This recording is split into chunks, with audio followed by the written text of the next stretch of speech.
free because of what the Lord has done for us.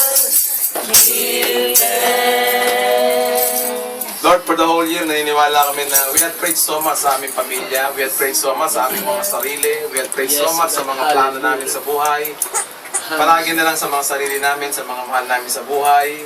Hallelujah, sa mga gusto namin mangyari sa buhay. Kaya Lord, sa pagkakataong ito, we want to pray for the Church of the Living God, Panginoon.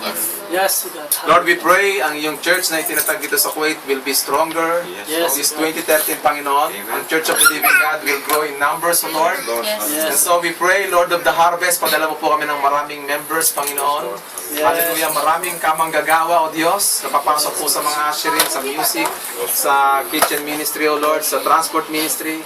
This is our prayer sa gabing ito, Panginoon, that you will bind the church in love, in unity, in affection, O God, in the mighty name of Jesus. Hindi po namin pinapermit ang mga, hallelujah, espiritu ng panghihina, espiritu ng katamlayan, espiritu ng kawalang ganang